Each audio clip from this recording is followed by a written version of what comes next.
ក្រសួងឧស្សាហកម្មកំពុងលើកកម្ពស់ទុននទីរបស់អង្គភាពវិញ្ញាបនបត្រកម្មនៃមជ្ឈមណ្ឌលផលិតភាពជាតិនៃកម្ពុជាក្នុងការវាយតម្លៃទទួលស្គាល់នៃឯកទេសផលិតភាពលើវិស័យប្រឹក្សាយោបល់បណ្ដុះបណ្ដាលផ្សព្វផ្សាយនិងស្រាវជ្រាវក្រសួងឧស្សាហកម្មវិទ្យាសាស្ត្របច្ចេកវិទ្យានិងនវានុវត្តន៍និងអង្គការផលិតភាពអាស៊ីហៅកាត់ថា APO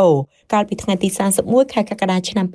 2026បានរៀបចំសិក្ខាសាលាផ្សព្វផ្សាយពីអង្គភាពវិញ្ញាបនបត្រកម្មនៃមជ្ឈមណ្ឌលផលិតភាពជាតិនៃកម្ពុជាអមជាមួយការដាក់ឲ្យដំណើរការកម្មវិធីវិញ្ញាបនបត្រកម្មអ្នកជំនាញផ្នែកផលិតភាពនេះគឺជាកម្មវិធីបញ្ជាក់ពីជំនាញខ្ពស់នៃបុគ្គលម្នាក់ៗដែលផ្ដោតទៅលើការអនុវត្តដំណោះស្រាយដើម្បីផលិតភាពនិងសកម្មភាពទាក់ទងទៅនឹងផលិតភាពដូចជាអ្នកប្រឹក្សាយោបល់អ្នកបណ្ដុះបណ្ដាលអ្នកផ្សព្វផ្សាយនិងអ្នកស្រាវជ្រាវលោកអ៊ុំសេរីវុឌ្ឍប្រធានមជ្ឈមណ្ឌលផលិតភាពជាតិបញ្ជាក់ថាសិក្ខាសាលានេះផ្ដល់ប្រយោជន៍និងសេវាកម្មល្អៗដល់វិស័យរដ្ឋនិងឯកជនតាមរយៈការលើកកម្ពស់ផលិតភាពនៅក្នុងប្រទេសលោកបានឲ្យដឹងថាមានអ្នកមកដាក់ពាក្យទទួលស្គាល់សមត្ថភាពរបស់ខ្លួនជាបន្តបន្ទាប់ក្រោយការផ្សព្វផ្សាយព្រោះកន្លងមកប្រទេសកម្ពុជាមិនទាន់មានអង្គភាពណាមួយចេញវិញ្ញាបនបត្រលើអ្នកជំនាញផលិតភាពនៅឡើយទេ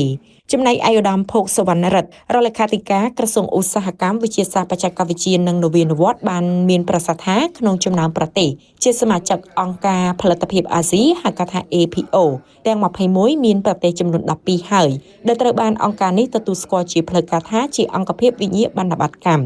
កម្ពុជាគឺជាប្រទេសទី13ដែលត្រូវបានអង្គការ APO ទទួលស្គាល់ជាផ្លូវការហើយប្រកល់វិញ្ញាបនបត្រទទួលស្គាល់ដែលមានសុពលភាព4ឆ្នាំដល់អង្គភាពវិញ្ញាបនបត្រកម្មនៃមជ្ឈមណ្ឌលផលិតភាពជាតិនៃកម្ពុជាហៅកាត់ថា NPCC-CB សម្រាប់ឯកឧត្តមភោគសវណ្ណរិទ្ធនេះគឺជាមោទនភាពរបស់កម្ពុជាដែលមានអង្គភាពវិញ្ញាបនបត្រកម្មជាអ្នកដើរតួជំនួស APO ក្នុងការវាយតម្លៃទទួលស្គាល់អ្នកជំនាញផលិតភាពនៅកម្ពុជាដោយធានាបាននូវតម្លាភាព